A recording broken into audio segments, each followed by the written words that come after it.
अँध्यारोको छाती चिर्दै प्रकाशमय बनाउन, ठाउँ ठाउँको फूल बटुल्दै फूलवारी बनाउन, गीत संगीत सूचना सँगै मनोरञ्जनको बास 93.6 मेगाहर्जमा यो हो रेडियो विश्वास। यो हो रेडियो विश्वास।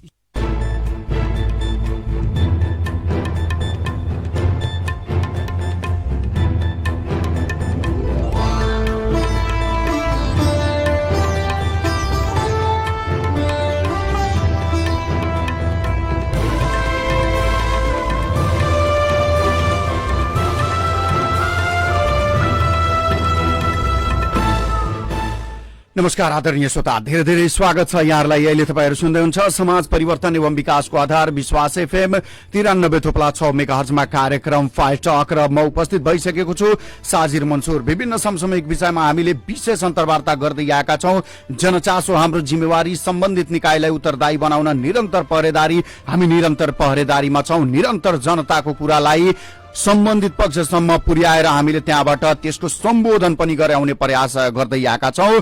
तमाम राजनीतिक वृत्तको कुरा गर्ने हो भने अहिले राष्ट्रिय राजनीति जुन प्रकारले तरल अवस्थामा छ, जे पनि हुन सक्छ भन्ने खालका जुन पनि पार्टीले अहिले अब कुन पार्टीले खास गरी देशको राज्य सत्ता डोर्याउने छ भनेर आम जनताको बुझाइरहेको बेलामा खास गरी सबै दलको नजर अहिले नेपाली कांग्रेसतर्फ छ र नेपाली कांग्रेसले के गर्दैछ यसबारेमा विशेष अन्तर्वार्ताको लागि हामीले नेपाली कांग्रेसका नेता, नेवी संघको निवर्तमान सभापति तथा स्कूल अफ डेमोक्रेसी नेपालका अध्यक्ष नयन सिंह महर यतिखेर हाम्रो बीचमा हुनुहुन्छ। उहाँलाई स्वागत गर्छौं। नयन सिंह महरजी, कार्यक्रममा स्वागत छ यहाँलाई। धन्यवाद। अब नेपाली कांग्रेस अहिले सरकारमा जाने कि नजाने भनेर आम चौतर्फी चासो र चिन्ताको भनौं सबैको विषय बनेको छ। अहिले तपाई नेपाली कांग्रेसको सभापति शेरबहादुर देउवाजीको निकटको व्यक्तित्व पनि हुनुहुन्छ। नेपाली कांग्रेसमा प्रभावशाली नेताको रूपमा पनि अहिले उदाउँदै जानु भएको छ। के देख्नु भएको छ र खासमा नेपाली कांग्रेस के गर्दैछ अब अहिले पछिल्लो राजनीतिक घटनाक्रमलाई हेर्ने हो भने? तपाईहरु सरकारमा जाने कि नजाने?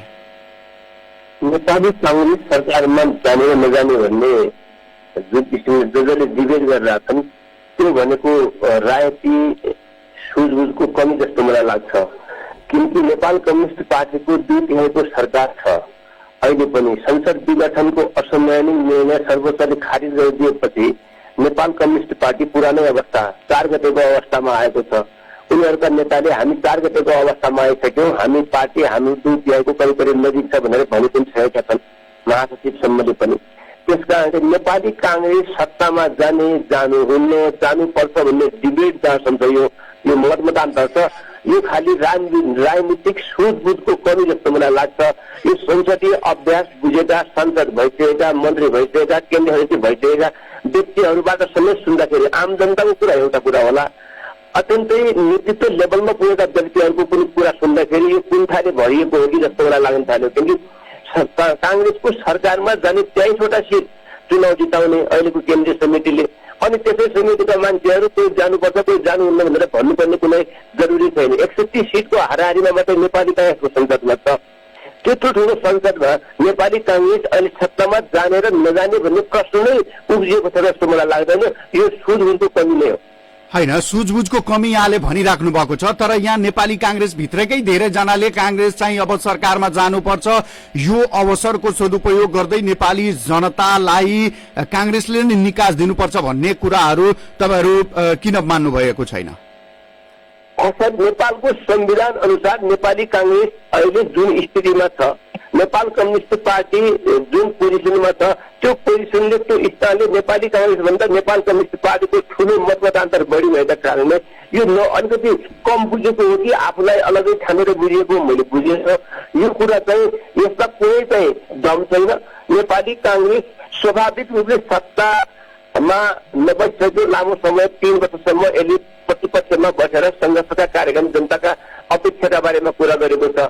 दुनियाँको संसदीय प्रजातन्त्रको मल्टी पार्टी डेमोक्रेसीको एउटा प्रिन्सिपल, एउटा सिद्धान्त भनेको के हो कि जो सत्तामा बसेको सरकारले जनताका पक्षमा काम गर्न सकेन, जनताको खिलाफमा काम गर्यो, जनताले शास्ति पायो, राष्ट्रको राष्ट्रियतामाथि खतरा उत्पन्न भयो र सरकारले गलत काम गर्न थाल्यो भने त्यति बेला जनताको अपेक्षा अनुसार उसले सरकारलाई पहिलो कुरा चाहिँ जनताका प्रति उत्तरदायी बनाउनका लागि संघर्ष आन्दोलनको कार्यक्रम गर्ने हो।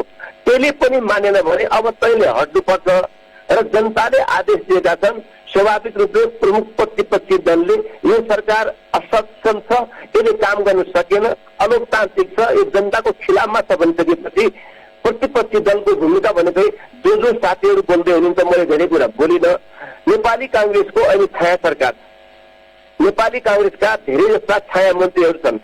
छाया मन्त्रीहरूबाटै कांग्रेस सरकारमा जानुहुन्न भन्ने त्यो परिस्थिति आइसकेको छैन। तर पनि छाया मन्त्री भनेकै के हो कि सत्ता पक्षले काम गर्न सकेन, सत्ता पक्ष फेल भयो भने स्वाभाविक रूपले जनताका पक्षमा हामी काम गर्छौँ, देशलाई हामी चलाउँछौँ भनेर राजनीति बिना बिना सत्तामा नजाने मृत्यु खेल पनि त होइन नि। त्यसो भए नागरिक अगुवा भएर के भइहाल्यो नि।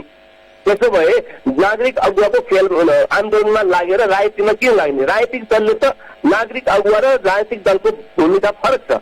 नागरिक अगुवाले मुद्दा उठाउँछन्, राजनीतिक दलले कार्यान्वयन पनि गर्छ। त्यसकारण कार्यान्वयन गर्ने दलका नेता र दलका कार्यकर्ताहरू अत्यन्तै बढी जिम्मेवार भएर जनताका प्रतिको आफ्नो दायित्व बुझ्नुपर्छ जस्तो मलाई लाग्छ। तर त्यो बेला पनि आइसकेका छैन। प्रतिपक्ष सत्ता पक्ष फेल भइसकेपछि सत्तामा जानुका लागि कुनै ठुलो कुरा भएन। त्यसलाई अचम्म मान्नुपर्ने नभए त राजनीति, प्रजातन्त्र, संसदीय व्यवस्था किन भन्नु पर्यो। तर त्यो अवस्था पनि सिर्जना भइसकेका छैन। नेपाल कम्युनिस्ट पार्टी एकीकृत संसदको सबभन्दा ठुलो दल छ, उसको बहुमत छ, 2/3 को हाराहारीमा बहुमत छ, पार्टी फुटेकै छैन। यी कुराहरू जति हामी बहस गरिरहेका छौँ यसमा मैले भने ऊर्ज छैन, दम छैन। उसो भए नेपाली कांग्रेसले जुन प्रकारले निर्णय र छलफल गरिरहेको छ, जबसम्म आधिकारिक रूपमा नेकपा फुट्दैन, दुईटा पार्टी हुँदैन, तबसम्म हामी कसैसँग सहकार्य गर्दैनौं भन्ने खालको यहाँको बुझाइ हो। सहकार्य गर्ने स्थिति नै छैन। नेपाल कम्युनिस्ट पार्टी दुईटा छँदै छैन। एउटै पार्टीका एउटा गुटसँग कसरी छलफल गर्ने? एउटा गुटलाई उस्काएर अर्को गुटलाई नउस्काउने भन्ने हुन्छ। अहिले त गुट हो त नि, गुटका दुईटा ढङ्गालो भन्दैछु। पार्टी त बनेकै छैनन्, दुईटा गुट छन्। तपाईँले देख्नु भएको छ, तपाईँहरू त भन्नुहुन्छ, मिडियाले भन्दैछ माधव प्रचण्ड समूह, उतातिर केपी ओली समूह भनिसकेपछि समूहको पछि नेपाली कांग्रेस लाग्दैन। उनीहरूको नेपाल कम्युनिस्ट पार्टीको अहिले सरकार छ। हामीले बुझेको यति हो कि संसदमा उनीहरूले के गर्छन्, उनीहरूको अवस्था के रहन्छ, जनताका प्रति उत्तरदायी हुन्छौँ, हामी जनताकै पक्षमा काम गर्छौँ, नेपाल कम्युनिस्ट पार्टी एकीकृत भएरै राख्छौँ भन्ने लाग्यो भनेपछि उनीहरू यतै राख्न सक्छन्। त्यसमा हाम्रो आपत्ति नै छैन। हामी त खालि जनताको पक्षमा काम गरेन। जनताले 3 वर्षसम्म पाउनुसम्म शास्ति पायो। तपाईँ हाम्रा अधिकारहरूमाथि नेपाल कम्युनिस्ट पार्टीको सरकारले धावा बोल्यो र हुँदा हुँदा संविधान उल्लङ्घनका घटनाहरू 3टा सांसद तत्कालीन पार्टीले सरकारले सिफारिस गरेका सांसदहरूलाई राष्ट्रपतिले अनुमोदन नगरेर संविधान उल्लङ्घन घटनाको सुरुवात भएको थियो र आज त यो संसद विघटनको जहाँसम्म पुगेको थियो त्यो निरन्तरता मात्र थियो। कारण संविधानमाथि समेत प्रहार गर्ने कम्युनिस्ट सरकारका विरुद्धमा हाम्रो आन्दोलन हुन्छ, हाम्रो संघर्ष हुन्छ। हामीले केपी ओली, प्रचण्ड, माधव नेपाल, वामदेव गौतम जति पनि तपाईँ भन्दै हुनुहुन्छ यी सबै बराबरै हुन्, समान हैसियतका हुन्छ। कम्युनिस्ट चरित्र संसदीय प्रजातन्त्रका लागि अभिशाप हुँदै आएको भन्ने तथ्य छ भन्ने हामीले जनतालाई सम्झाइरहेका छौँ। किनभने यहाँहरूले जुन प्रकारले सर्वोच्चले संसद विघटनको निर्णयलाई असंवैधानिक भएको भन्दै पुनर्स्थापनाको लागि भनिसकेपछि 13 दिनभित्र संसद अधिवेशन बोलाउन परमादेश जारी गर्यो। अब त्यो अनुसारले सरकारले पनि 23 गते फागुनको 23 गते संसद अधिवेशन बोलाउन सिफारिस गरेको छ। अब यहाँ प्रधानमन्त्री माथि अविश्वासको प्रस्ताव दर्ता गर्ने अनि अविश्वासको प्रस्ताव दर्ता गराएपछि त्यो अविश्वासको प्रस्तावलाई म सामना गर्छु, राजीनामा दिन्न भन्ने खालको प्रधानमन्त्रीको पनि कुरा आइरहेको बेलामा नेपाली कांग्रेस भित्रकै धेरै सांसदहरू, किनभने यो आम जनताको बुझाइ म सोध्दैछु, धेरै आम जनताले यो पनि बुझ्दैछन् केपी ओलीज्यूले त अब धेरै सांसदहरूलाई किनेर पनि आफ्नो तर्फ लान सक्छन्। यो सम्भावना छ कि छैन? उसो भए नेपाल कम्युनिस्ट पार्टीको आन्तरिक मामिला भएका कारणले हामीले भन्दै आएका, बारम्बार भन्दै आएका विश्वको कम्युनिस्ट अभ्यास भनेको प्रजातान्त्रिक पद्धति, संसदीय प्रणालीमाथि जहिले पनि उसले विश्वास राख्दैन। यो भित्र सांसद किनबेचका खेल होलान्। भोलि अझ हिजो हाम्रो विश्वविद्यालयका भिसीलाई जसरी अपहरण गरेर बालुवाटारमा थुनेको थियो त्यस्ता केस होलान्। हिजो सांसदलाई अपहरण गरेका केसको त्यस्ता होलान्। समग्र नेपाल कम्युनिस्ट पार्टी हिजो प्रचण्ड र केपीएलका बीचमा पटक पटक हामीले विवाद हुँदै थियो। लास्टमा उन दुईजनाका कुरा मिलिसकेपछि फेरि भोलिको दिन हामीलाई प्रतिक्रियावादीहरूले फुटोस् भन्ने चाहन्थ्यो। जनता र नेपाली जनताको भावना अनुसार हामी फुटेनौँ, हामी जनताकै सेवा गर्छौँ, फेरि त्यो नाटक मञ्चन हुन सक्छ। त्यसकारण यो नेपाल कम्युनिस्ट पार्टीभित्रको आन्तरिक विवाद, आर्थिक समस्या भएका कारणले यसमा हामीले धेरै जानुपर्ने छैन। हामी नेपाली कांग्रेस संसदमा पनि सरकार फेर्नुभन्दा पनि नेपाली कांग्रेसले अहिले जनतामा जान्छ। 6743 वडामा 330 प्रदेशका निर्वाचन क्षेत्रमा 77 जिल्लामा लगायतमा हामीले हजारौं आफ्ना पब्लिक प्रोग्रामहरू गरेका छौँ। अब हामी पालिकामा जान्छौँ र हामी संसदबाट सरकार फेर्नुभन्दा पनि जनताको मन फेरेर फेरि नेपाली कांग्रेसको साथमा जनता छ भन्ने कुरा हामी 2 वर्षपछिको चुनावमा आफूलाई स्थापित गर्न चाहन्छौँ। हामीले संसदीय अङ्कगणितमा गएर प्रहरी खेल खेल्ने नेपाली कांग्रेसको कुनै प्रयोजन छैन। तर अहिलेको जुन गणितीय हिसाबले हेर्ने हो भने पनि 61 वटा सांसद नेपाली कांग्रेससँग छ। माओवादी नेकपाको प्रचण्ड र माधव समूहसँग 91 वटा र 81 वटा ओलीसँग, त्यसै गरी 32 वटा जुन प्रकारले जसपासँग छ। गणितीय खेलमा त अहिले महत्वपूर्ण भूमिकामा भनौं नेपाली कांग्रेस छ। सबैले अब सहकार्य गरौं, हामीहरू यो संविधान विरोधी कदमलाई सच्याइएको जसरी सर्वोच्चले सच्याएको छ अब हामी नेतृत्व दिन सक्छौं दिन भनेर उहाँहरूले प्रस्ताव पनि गरिरहेको बेलामा कांग्रेस भित्रकै एक गुटले भन्दैछ अब सरकारको नेतृत्व गरिदिनुपर्छ है। धेरै नेताहरूले पनि भनिरहेको छन्। यो अवस्थामा त अलिकति पनि लचक भएर हैन, जनताको लागि देशलाई निकास दिनको लागि त केही सोच्नु पर्ने अवस्था त आउन सक्छ कांग्रेसले। त्यो बेला तपाईहरुले नेतृत्व लिने कि नलिने? मैले यहाँलाई अनुरोध गरिसकेँ। नेपाल कम्युनिस्ट पार्टी अहिलेसम्म फुटेको छैन र नेपालको प्रधानमन्त्री फेर्ने, नेपालमा बहुमत अलबमतको खेलमा जाने, विश्वास अविश्वासको प्रस्तावमा अहिलेसम्म संसदमा कुराकानी केही भएको छैन। 23 गते यहाँले भनिसक्नुभयो संसदको अधिवेशन अगाडि बढेको छ। नेपाली कांग्रेसले अहिले कुनै हतार गर्नुपर्ने जरुरत छैन। नेपाल कम्युनिस्ट पार्टीले सरकार चलाउन थाले सकेन, उसका फुटेर दुईटा टिरा भए। जनताले शास्ति पायो, जनता अपेक्षा अनुसार सरकारले काम गरेन।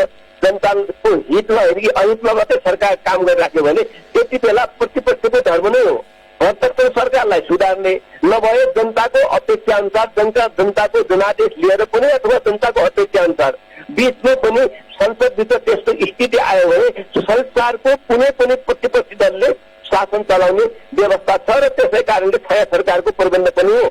अब अर्को कुरा चाहिँ के छ कि मेरो व्यक्तिगत कुरा भन्नुहुन्छ भने म चाहिँ अहिलेको अङ्कगणितीय खेलमा, यो फोर्थ खेलमा, भोलि जुनका खेलमा, संसद नियोगका खेलमा, यो संसदीय व्यवस्थाप्रति वितृष्णा उत्पन्न हुने किसिमका खेल गर्नुभन्दा कुनै पनि दलले आजसम्म कसै दललाई राम्रो भनेको छैन।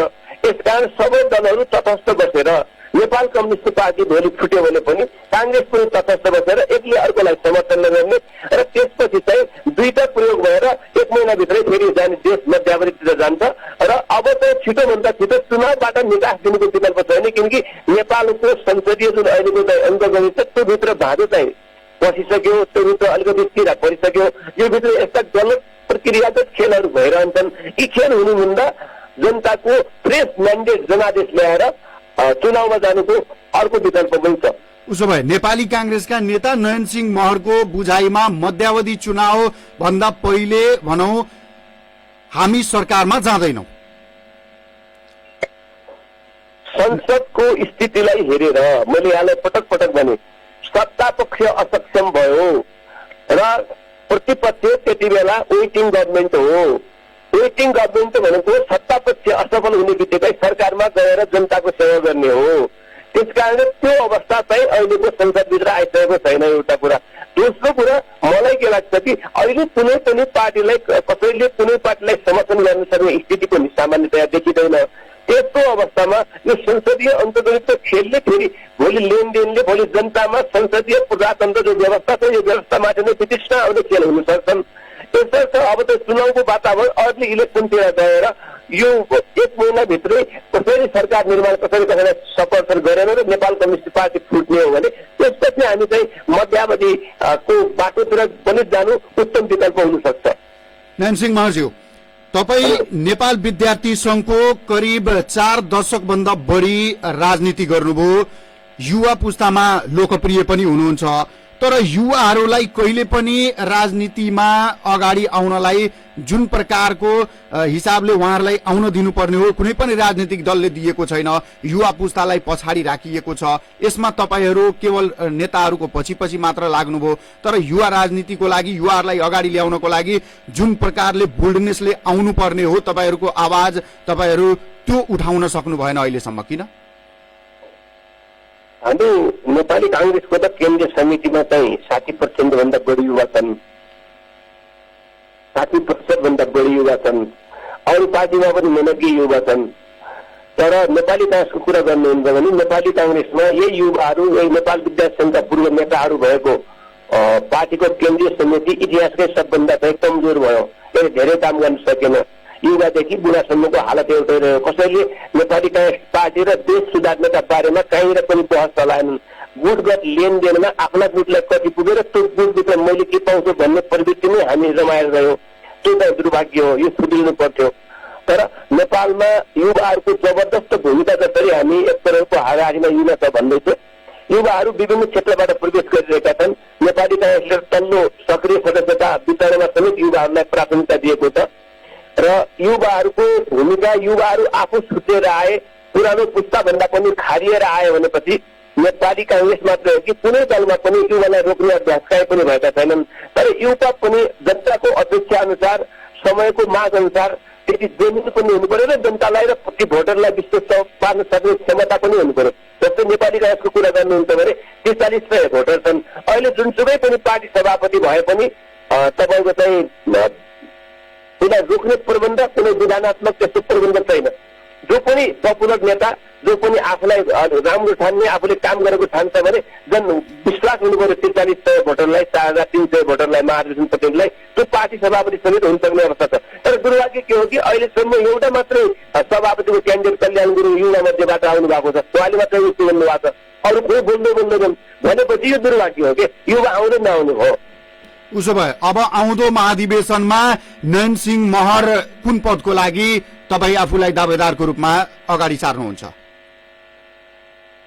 नेपाली कांग्रेस र त्योभन्दा अगाडि नेपाल विद्यार्थी संघको लामो राजनीतिमा आफूलाई पनि समाहित गरेका कारणले राजनीतिका माध्यमले अहिलेकै यथास्थितिमा सांसद बनेर सांसदको लोगो बसमा चढिसकेपछि सांसदको लोगो जनताले देख्छन् कि भनेर बाहिरबाट जकेट लगाएर लुकाउनु पर्ने अवस्था अहिले छ। सांसद हो भन्ने पायो भने कहीँनिर जुत्ताले हान्छन् कि पिट्छन् कि कहीँनिर थुक्छन् कि भन्ने जुन परिस्थिति हामीले राजनीतिका प्रति निर्माण गरेका छौँ, यसलाई पहिले कुरा बदल्नु पर्ने छ। सम्मानित हुने किसिमको राजनीति बनाउनु पर्ने छ। यो अभियानको एउटा अभियन्ता, एउटा कार्यकर्ता भएका कारणले म चाहिँ राजनीतिलाई साँच्चीकै जनताले सम्मान गर्ने किसिमको बनाउनु पर्छ भन्ने अभियानमा लामो समयदेखि लागिरहेको छु। अब त्यस कारणले पार्टीको जुनसुकै पदका लागि पनि आफू योग्य भएको आफूलाई अनुभूति भएको छ। देशभर हिँडेको छु। यही बिचमा कोभिडकै 11 महिनामा मात्रै पनि 54 जिल्ला भर्खरै कार्यक्रम सकेर अस्ति मात्रै फर्किएको छु।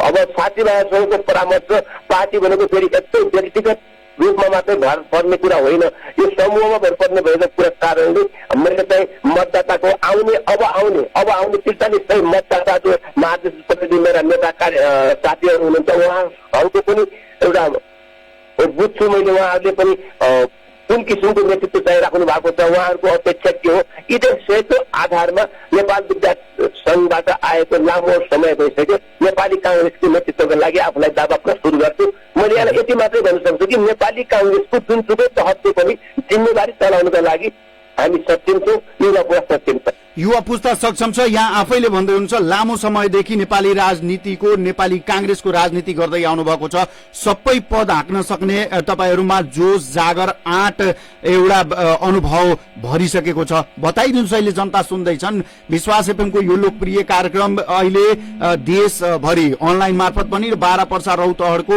लोकप्रिय रेडियो र त्यसै गरी अनलाइनबाट विश्वभरि सुनिरहेका धेरै साथीहरू अहिले कतारबाट पनि एकजनाले सोध्दैछन् नयनसिंह महरसँग यो पनि सोध्नुहोस्, हामी सुन्दैछौँ कुन पदको लागि उहाँ दावेदारी दिने, कुन पदमा आउने उहाँ भनेर सोध्दैछन्। तपाईँ बताउनुहोस् कुन पदमा लड्नुहुन्छ तपाईँ? मैले भने सामूहिक जिम्मेवारीको कुरा र अब आउने 4300 महाधिवेशन प्रतिनिधिको पनि विषय भएका कारणले 77 दिनलाई फेरि पनि घुम्नुपर्ने बाँकी छ। अहिलेसम्म जति घुमेको छ 54, 55, 56सम्म पुगेको छ। अब त्यसको अझै बाँकी छ। अनि त्यही पनि 55-56 मा तपाईले पाउनु के भएको छ? कुन पदको लागि? एउटा त मानसिकता बनाउनु भएको होला नि, म यो पदको लागि जान्छु, युवाहरूले मलाई साथ दिन्छन्, साथीहरूले साथ दिन्छन्, नेताहरूले साथ दिन्छन्। तपाई त झन पार्टी सभापति शेरबहादुर देउवाको गृह जिल्लाको पनि र उहाँको धेरै निकट मानिने व्यक्तित्व पनि हुनुहुन्छ। बताउनु पर्यो नयनसिंह महर्ज्यू। नेपाली कांग्रेस केन्द्रीय समितिको यात्रा सुरु हुँदैछ। केन्द्रीय समितिमा हुने जुनसुकै पदका लागि पनि आफू सक्षम रहेको अनुभूति आफूलाई भएकै छ। त्यो हामी सक्छौँ, त्यो चलाउन सक्छौँ। मैले यहाँलाई भने तर परम्परागत जस्तो राजनीति अहिले चाहिँ यस्तो होइन कि अलिकति सुधार अनुरूप जनताले विश्वास गर्ने, जनताले सम्मान गर्ने किसिमको राजनीति अगाडि बढाउनुपर्छ भन्ने धारणा लामो समयसम्म लिएर आएका छौँ। त्यसकारण मैले यहाँलाई फेरि भने भोलि मैले अहिले यो चिजमा उठ्छु भनेर फेरि ब्याक हुनुभन्दा पनि मैले यहाँलाई भने नेपाली कांग्रेसको जुनसुकै तहको जिम्मेवारी साथीहरूले दिन्छन् त्यो स्वीकार गर्न र त्यो चलाउन सक्छु। उसो भए नेपाली कांग्रेसको नेतृत्व चाहिँ अब पार्टी सभापति नयाँ आउनुपर्छ भन्ने खालको पनि बुझाइ छ पार्टीभित्र पनि।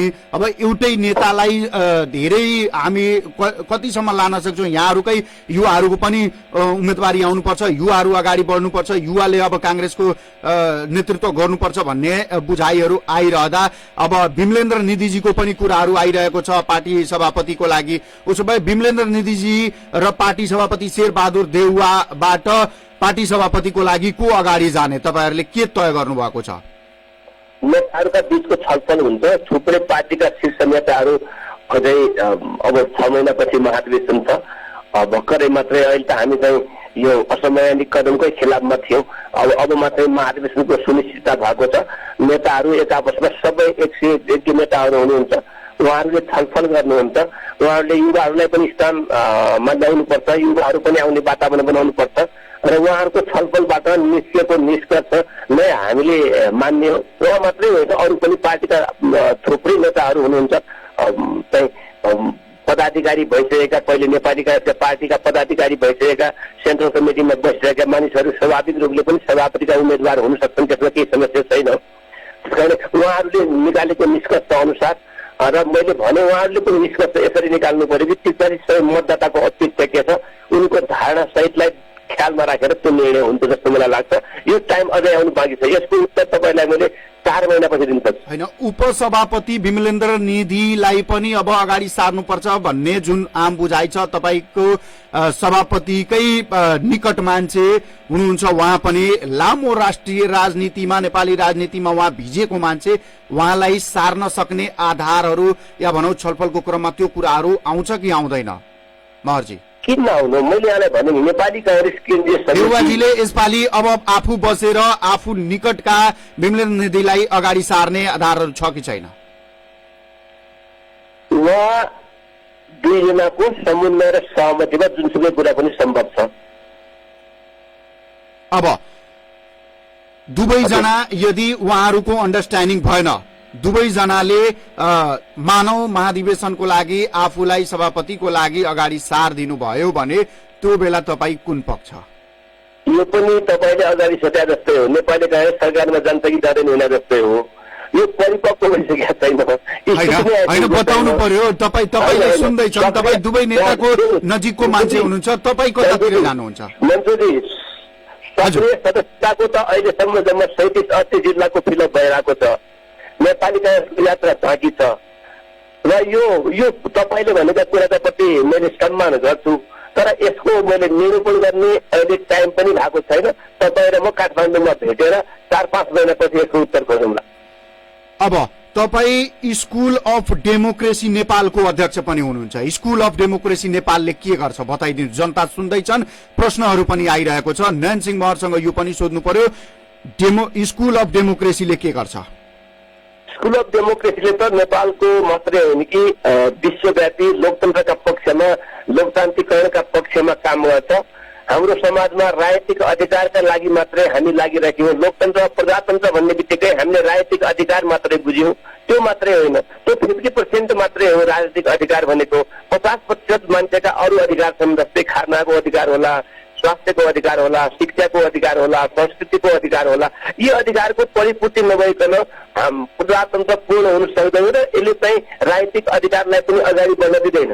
त्यसै कारणले नेपाल जस्ता थुप्रै विश्वका मुलुकहरूमा प्रजातन्त्रको स्थायित्व नहुने पटक पटकमा रेजिमको शासनहरू आइराख्ने कारण के हो कि हाम्रो आर्थिक गतिविधि पनि राम्रो नभएका कारणले, हामी आर्थिक रूपले पनि सबल नभएका कारणले जनताले संसारमा भएका थुप्रै अधिकारहरूको राजनीतिभन्दा अलग अरू जो जीवनयापनका लागि चाहिने अधिकार छन् त्यो अधिकारको उपभोग गर्न नपाउने स्थिति भइसकेपछि जनतामा वितृष्णा आउँछ र शासन सत्ता जहिले पनि तलमाथि भइरहेको छ। हो, यिनै कुराका लागि हामी प्रजातान्त्रिक राजनीतिक अधिकार स्वतन्त्रका लागि पनि काम गर्छौँ र अरू जनताका यी जो बाँकी अधिकार छन् ती अधिकारहरूलाई पनि परिपूर्ति गरेर जनतालाई एउटा चाहिँ आर्थिक रूपले पनि सबल भएको, मानसिक रूपले पनि सबल भएको एउटा सूचकाको आधारमा पनि नेपाली समाजको वृत्ति विकास होस्, मानवीय सूचकाको आधारमा पनि भन्ने कुरामा विशेष गरी नेपालमा हामी काम गर्छौँ र विश्वव्यापी रूपमा प्रजातन्त्रका भएका हरेक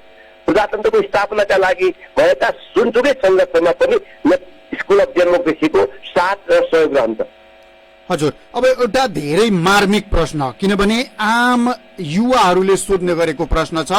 उहाँहरूले मलाई बारम्बार भन्नुभएको छ, साजिदजी तपाईले विभिन्न नेताहरूसँग कुरा गर्दा यो पनि कुरा राख्नुहोस्, विभिन्न दलका नेताहरू जुन युवा नेताहरू आफूलाई भनेर अगाडि देशको परिवर्तनको लागि अगाडि होमिएका छन् विभिन्न राजनीतिक आन्दोलनहरूमा, उहाँहरूले मलाई सोधिनु भएको छ। तपाईहरू कुरा गर्दा सोध्नु होला। मैले गगन थापासँग पनि यो प्रश्न सोधे, प्रदीप पौडेलसँग पनि यो प्रश्न सोधे, तपाईसँग पनि सोधे, रामकुमारी झाँक्रीसँग पनि सोधे।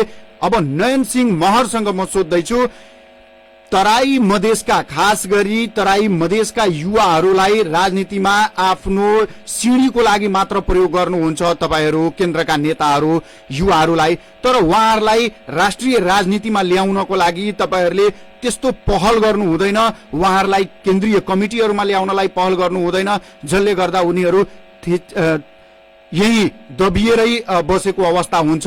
नयन सिंह महरको यो प्रश्नमा के बुझाइ छ? तपाईहरू कसरी यहाँको युवाहरूलाई अगाडि ल्याउनुहुन्छ? मलाई त्यस्तो लाग्दैन। अब के समय परिस्थितिले त्यस्तो कोही छुटेका होलान्, तर नेपालको राजनीतिको मूलधारमा नेपाली कांग्रेसको त झन् नेपालको स्वतन्त्रता आन्दोलनदेखि लिएर नेपाली कांग्रेसको शीर्ष स्थानमा स्थापना कालमा तराई नै नेपाली कांग्रेसको जग र प्रजातन्त्रवादी नेताहरू नै तराईबाट उदीयमान भएका कारणले नेपालका सबै परिवर्तनमा तराईकै नेताहरूको करिब लिडरसिप नेतृत्व भएका कारणले नेपालको राष्ट्रिय राजनीतिमा तपाईँले चाहिँ योगानन्द झादेखि लिएर तपाईँले चाहिँ थुप्रै नेताहरू, एउटा मात्रै होइन कि हजारौं नेताहरूले आफूलाई शहादत पनि दिए। पछिल्लो पटक मोहननारायण निधि नेपाली कांग्रेसमा लामो समय चाहिँ गान्धीवादी नेताको रूपमा स्थापित हुनुभयो। रामवरण यादव नेपालको पहिलो गणतान्त्रिक संघीय समावेशी नेपालको पहिलो राष्ट्रपति हुनुभयो। अहिले हाम्रो पार्टीका गुणमन दाई अनि विजय गजदारदेखि लिएर थुप्रै नेताहरूले रुल गर्नु भएको छ। नेपाल विद्यार्थी संघको अध्यक्षमा पनि पटक पटक तराईले स्थान पाएको छ। तरुण दलको सभापतिमा पनि पटक पटक स्थान पाएको छ। त्यस्तो विविधकारी सोच र चिन्तन त छैन, तर हाम्रा कहिलेकाहीँ हामी सामाजिक मनोविज्ञानको आधारमा कहिलेकाहीँ हामी पक्षपाती हुने गर्छौँ। सत्य कुरा हो त्यो पक्षपातपूर्ण व्यवहार कहिलेकाहीँ जसरी त्यो कुण्ठाका रूपमा आउँछ, यसलाई चाहिँ हामीले हटाएर हामी मधेस, पहाड, हिमाल, तराई सबै एउटै हो र सबैको वृत्ति विकासमा नै हामीले योगदान दिनुपर्छ भन्ने तहतमा हामीले काम गर्नुपर्छ जस्तो मलाई लाग्छ। तर पछिल्लो पटक अहिलेको 1 दशक 2 दशकदेखि चाहिँ तराईका युवा साथीहरू अलिकति समस्यामा चाहिँ परेका छन्।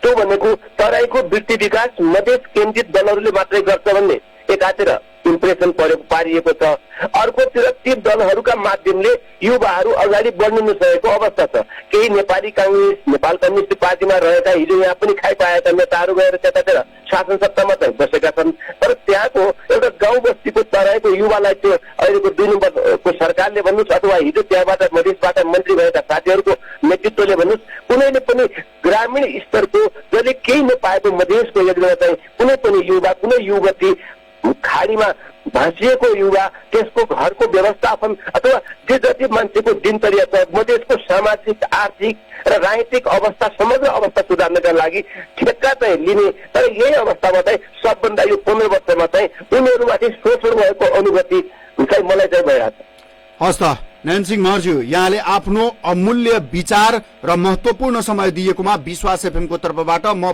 साजिद मन्सुरको तर्फबाट यहाँलाई धेरै धेरै धन्यवाद।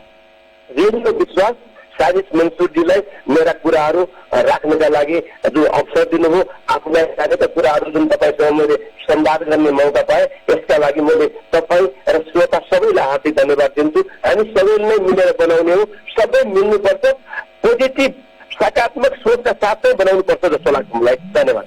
हस्त धन्यवाद। आदरणीय श्रोता, उहाँ हुनुहुन्थ्यो नेपाली कांग्रेसका नेता, नेवी संघको निवर्तमान सभापति तथा स्कुल अफ डेमोक्रेसी नेपालका अध्यक्ष नयनसिंह महर। उहाँसँग विशेष कुराकानी गर्यौं। भोलि फेरि यही समयमा हामी फरक विषय लिएर उपस्थित हुनेछौं। तबसम्मको लागि म साजिद मन्सुर बिदा हुन्छु। सुन्दै गर्नुहोला विश्वास एफएम 93.6 मेगाहर्ज। नमस्कार, शुभ दिन।